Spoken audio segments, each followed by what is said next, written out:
What's up, YouTube? I'm back. We are back with another video on the channel, and today we are doing a last mock draft of the 2022, I guess, era. I don't know what you'd call it, but draft. Draft.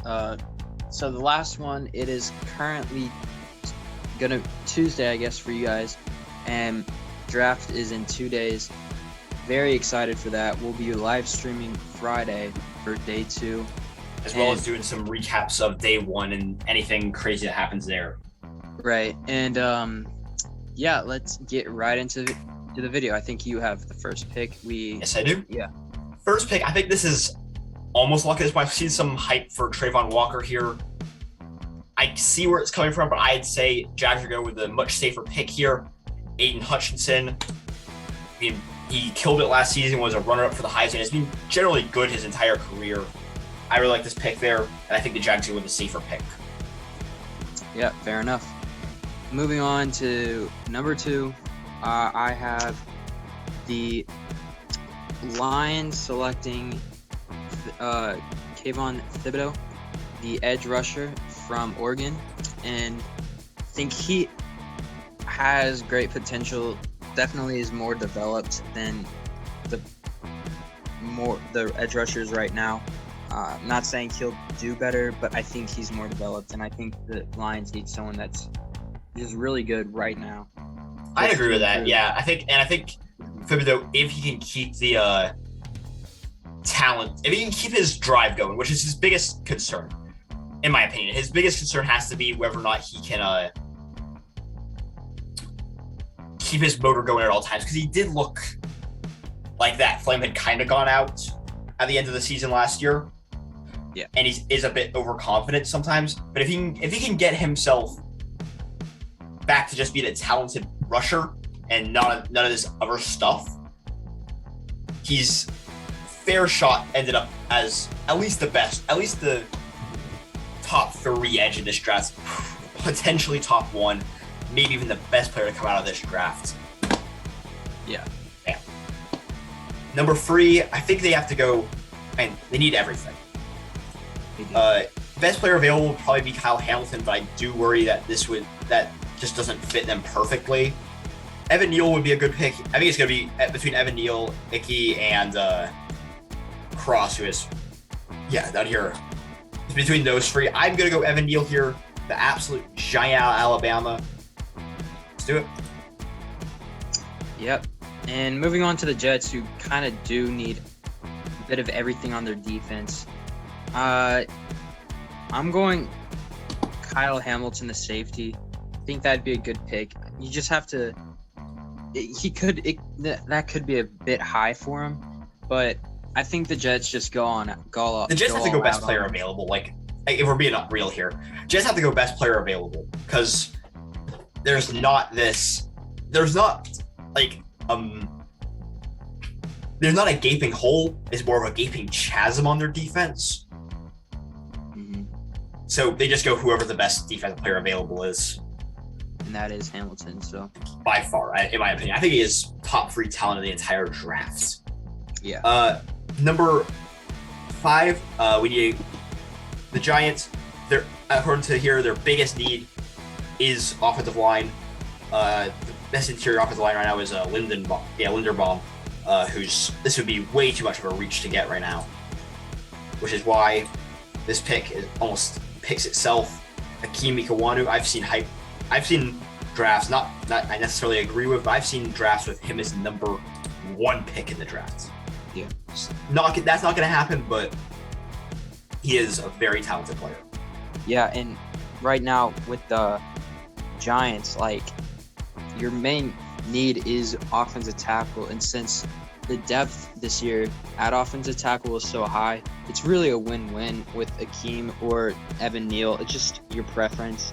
Both are really talented, and either way, Evan Neal or Akeem Iwanu would be a good pick for you guys, in my opinion. Yeah, definitely. And at number 6, this is probably the hardest pick in the draft to make, because number 1 and 2 are probably going to be edges, unless the Lions decide to do something crazy with a quarterback. These two are unpredictable, but definitely feasible for these two, for offensive tackle, and just pick whoever's the best left after these three. But the Panthers, I've seen everything from trade downs to Malik Willis to Kenny Pickett to heck, I've seen Ahmad Gardner go here. I've seen more or less everybody going here, so it just depends on who's drafting what. So what do you think? So was this the pick where we? No. All right. Yeah. For this one, we are going. I think we go back. The offensive tackles go back to back with Cross, Charles Cross at 6 to the Panthers, and I think this is the safe pick. I really do. I think if you guys don't have a good season in Sam Darnold or whoever you want your quarterback to be, Cam Newton, I don't even know if he'll play, but I think you have to wait. I think next year just get better value because none of the guys this year that are quarterbacks are secure starters. No, none of them.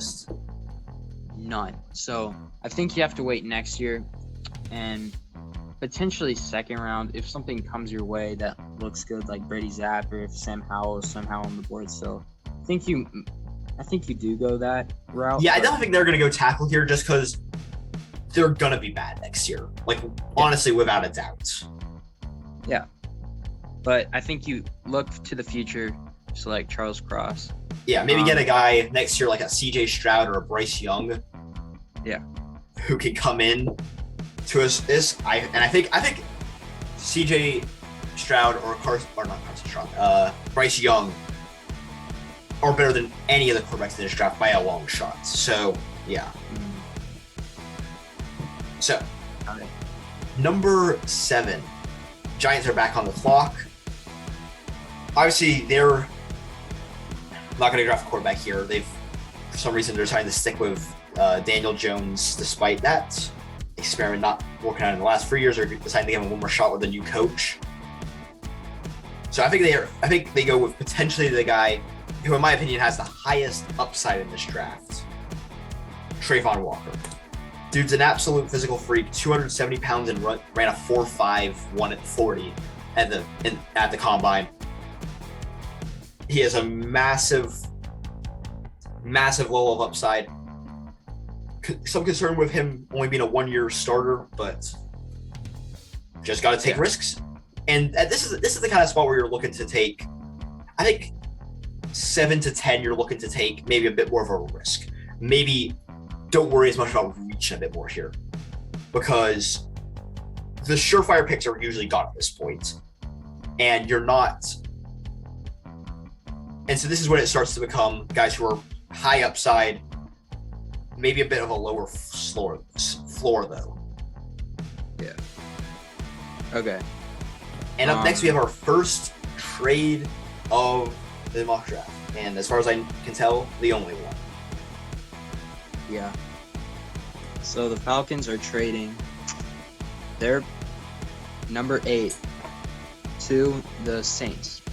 The Saints are getting the 8th pick and the 74th pick, and they are giving away their 16th, 49th, 98th, and their 190. And they are going to be selecting quarterback Malik Willis. Second, my brain is shutting down and I can't do math right now. Hold on, I'm trying to figure out which pick's 190. 190 is the 6th or 7th. Is it the 5th or the 6th round pick there? My brain's completely shut down right now. 5th. Yeah, 5th. And then Falcons are also getting are also sending 74 and 8. Yeah, which is the first and third, right? Yeah. Just trying to figure out which third it was. All right. But yeah, I think that's a win-win for both teams. It says it favors the Saints a little bit more, but the Falcons, and they need a quarterback. But I think they're happy to pick up an extra first here and maybe go may stick with Mariota for a year. All right.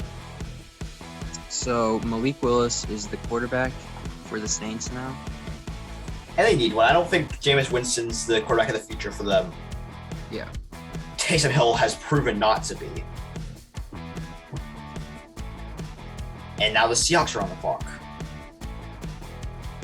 So with the Seahawks, the absolute rush on edge rushers continues with Jermaine Johnson, Florida State edge rusher, coming to them. I like this pick. I think he is another part of this draft edge rusher group that's crazily talented. I've seen multiple I've seen mostly first round grades on him. Yeah. Yeah. All right. Moving on to the number 10, right? Yeah. Yes. 10 is Gardner. We're going with the first corner off the board with Sauce Gardner. Ahmad Gardner, corner from Cincinnati. Definitely a lockdown corner. Hopefully, future number 1 cornerback for the Jets. Just played outstanding last year. For sure. And there is argument between Stingley and Ahmad here. I just don't trust, because Stingley, he hasn't been healthy for the full season. He missed 2 games, and since his freshman year, missed 2 games in 2020 with a back injury, which was at the end, so we don't know how severe it was. Right? No, that was Pickens. Yeah, but he missed games in his last 2 seasons, and I'm not sure how much you can trust him to stay healthy, since he hasn't had a fully healthy season since his freshman year. So kind of reminds me of the Caleb Farley situation. Very similar to that, but the difference between there is Farley wasn't getting hyped up as a top 5 picks at some points. Yeah. All right. Moving on. Now we got the Commanders. The New Look Commanders. They obviously need quarterback, but I think this would be a bit of a reach to draft either of these two. I think they're both later first. I think they're going to fit more maybe here-ish, that kind of area, as opposed to all the way up here. So I think that filling up a need, drafting a quarterback, maybe early second, like a guy like Howell or Strong. Howell or Strong. I think that'd be a lot better than going with Garrett Wilson, who's potentially the most talented receiver in this draft without as much of an injury concern as Pickens. Yep. And then moving on to number 12, the Vikings. The Vikings have a few needs on defense.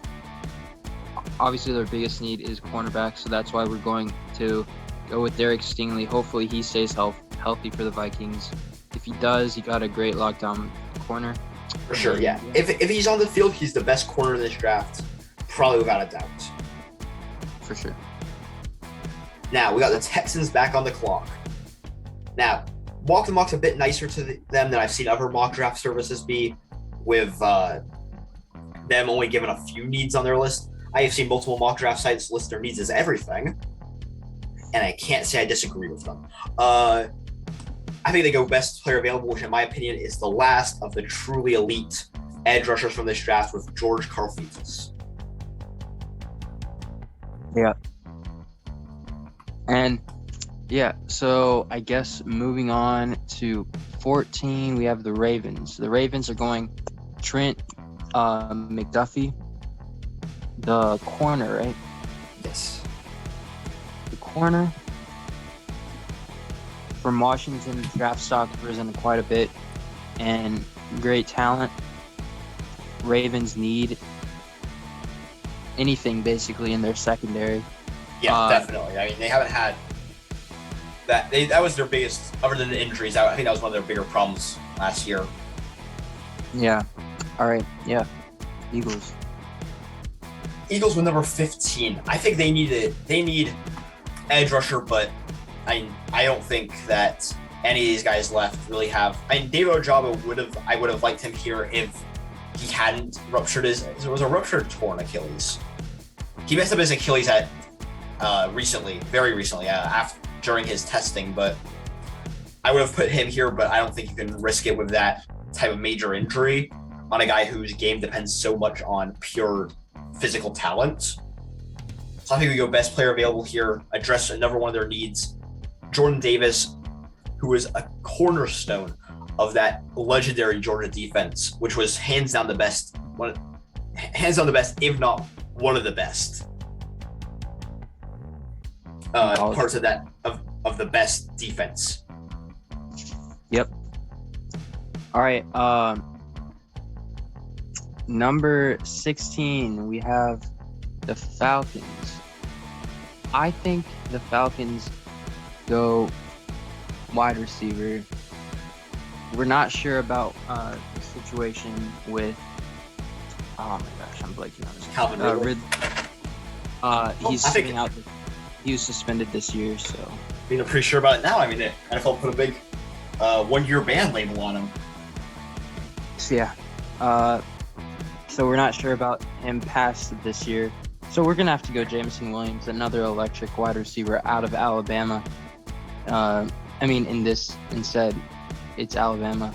Yeah. So I think that is a good pick. I feel like really the Falcons could go anything right now other than tight end and I guess. I think that's borderline it, yeah. Okay, now with the Chargers.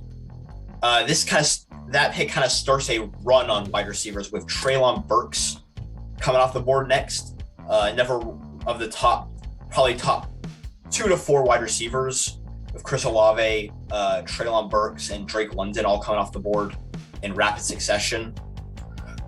I could see Chris Olave falling down the draft boards a little bit. I just kind of see that as potential because that happens. That's a very real thing to happen for wide receivers, just because teams need different types of teams. Yeah. Just because some teams are looking for a slot wide receiver, some teams are looking for a go deep and catch this one. It just depends on what you're looking for. And I think Chris Olave fits the Falcons' needs, but he could slip down the draft boards if they don't take him. Yep. All right. And speaking of Chris Olave, he's going to be taken by the Eagles at 18. Talented receiver from Ohio State. Thought he would declare last year. Decided to come back another year this year. Wasn't the number one receiver just because of Garrett Wilson and how incredible his season was. Great potential. Eagles have the speed and Devontae Smith. I guess Rager's not great, but now you have like someone who can catch anything, I guess, if you throw it his way. So Chris Olave, you have him at 18, and you got to just build around Jalen Hurts.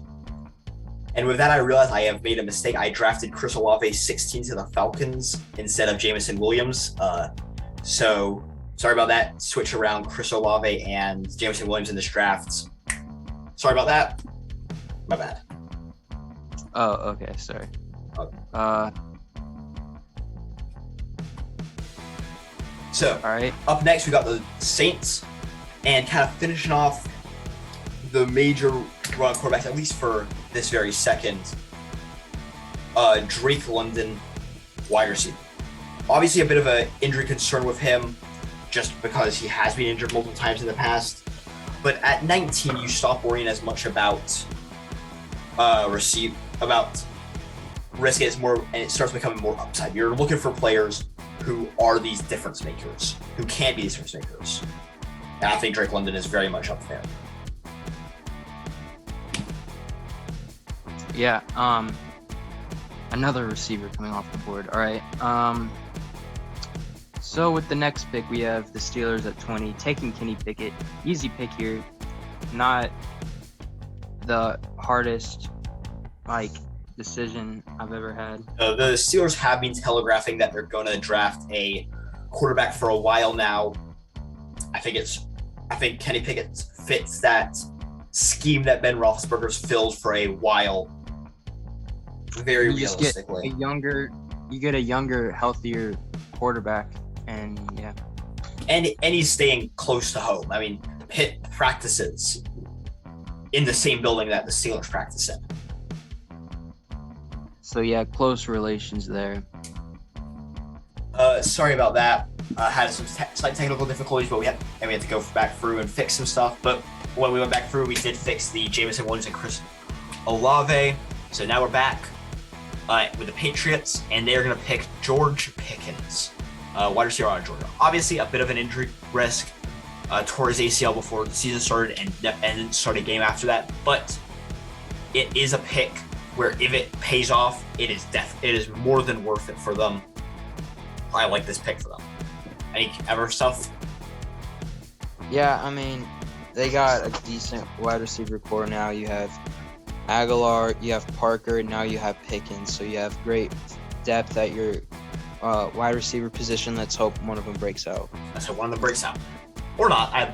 My evil empire, always good to not have one of those back. Yeah, hopefully for them, one of them breaks out. But moving on to the Packers, and I'm gonna have them selecting Raymond, the offensive lineman. Oh, really? Yeah. I like that pick. Obviously one of the older guys in the draft, but I like him more than I haven't really done that much look into Tyler Smith, but I do like Bernard Raymond a lot. And then I also like him more than Penning because he doesn't have my biggest problem with Penning. I liked him for a while, but he's very much a aggressive player that doesn't always translate up to the thing where you get flagged more. All right. Now, for the Cardinals, they obviously need help. Edge rusher. I think this is where Arnold gets drafted. I don't dislike the pick for them at all. I like it a lot. It's because next best corner, I believe it. Yeah, Andrew Booth wouldn't be a bad pick here. Actually, I would go Andrew Booth here, corner from Clemson.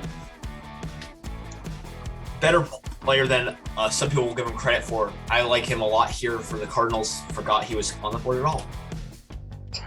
Yeah. All right. Can you go to offensive tackle and interior? Can you click both offensive tackle? Yeah. All right. Easy pick here. Trevor Penning. He's going to Dallas, and hopefully you guys hit it out of the park like you did last year with the Pro Bowler linebacker. Hopefully Trevor Penning can apply his talent that he had with Northern Iowa in Dallas. Yes, and Bills pick. If you can beat some sense into him, get some of that mean streak out from him, he will be a good pick. I just worry slightly that he's too aggressive. There's a clip from, I believe, the Senior Bowl of him just absolutely barreling over dude long after the whistle was blown. So, yeah. Yeah. So, what we got now? Okay, so now the Bills are up. Now, Bills. I've seen some talk about running back here with a guy like Breece Hall. I think that's more of a second round pickup. Let's see here. I do like Nakobe Dean here, linebacker out of Georgia. Anybody from that Georgia defense is probably going to be pretty good. First off, they don't really need linebacker, so I think it's between these two. Maybe throw in a look at Kair here. I personally, though, think they're going to go edge rusher here, Arnold. Not going to insult him by butchering that name there. Yeah. Okay, so our Tennessee Titans, I get the honors. This is a fight I've gone into multiple arguments over. Yeah. I don't like the potential in Zion Johnson. Maybe Linderbaum, and that's a very, very big consideration. best interior offensive line, arguably, in the draft. And you could also go offensive line. Man, we have a lot of holes in it. Or you could go with Vrabel's best friend in the quarterback from Cincinnati, which would make Titans fans happy, but in the long run wouldn't be smart. So that's why I'm going Tyler Linderbaum. Really? Yeah. Interesting. I like his upside. Yeah. Iowa always produces great offensive linemen. And we do need guard help because we had to let Saffold go over after the season, so yeah. And then move what's his name to Randers. Rayons to the right guard or right tackle. Yeah. Now, we're getting into the final stretches of this first round here with the Buccaneers. Now, obviously, they're trying to reload for probably one of their last couple runs because Brady's fingers crossed, gonna be done within 3 years. Right? Yeah. Right? Let's see. Let's hope for us. So, yeah.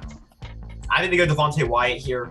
Another stud for that Georgia defense that was so dominant this year. Right. Easy pick.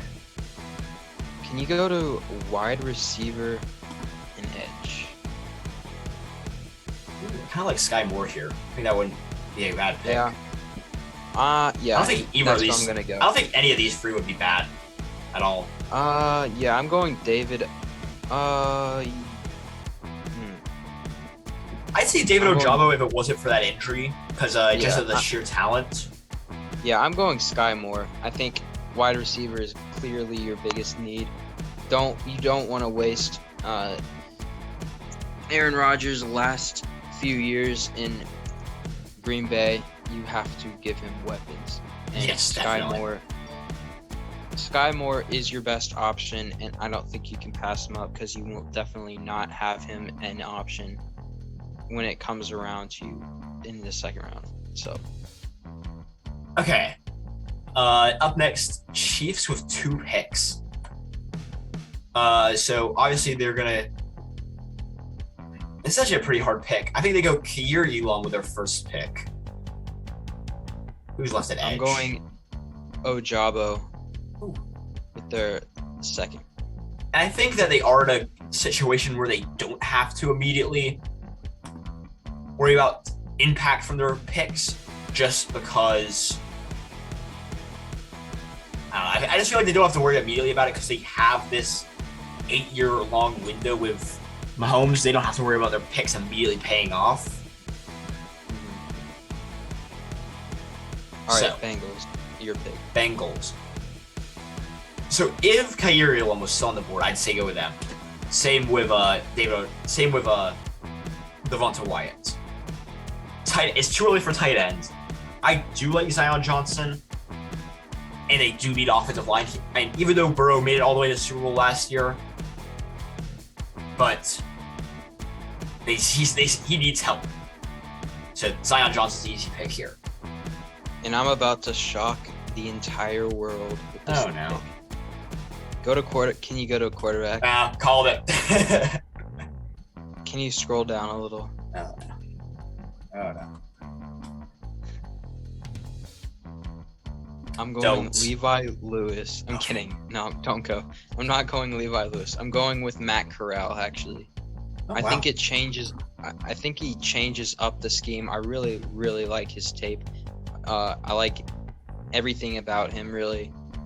Did struggle a little bit towards the end. Did have an injury, but I really do think the Lions needs to change it up a little bit, and I think Matt Corral brings that different scheme to Detroit, and that finishes off our final mock draft of the season. So yeah, and this year obviously we didn't do as many mock drafts, and we are sorry about that, but just with various stuff going on, we could not get as much scheduling done. But next year, the draft's coming back. We're gonna do more focus on it. Really looking forward to it. Got some stuff planned for y'all. Maybe not. We are a little lazy. But We'll get to it eventually, maybe. See y'all. Yeah. Have a good one. Get Walk Thank the you guys Walk. for watching. Use our code STAR for what percent off is it? 15%? 15%. Yeah. Yeah. Off your checkout so we can do mock drafts with you guys and helps us out a lot as well. So yeah, peace out everyone. See y'all.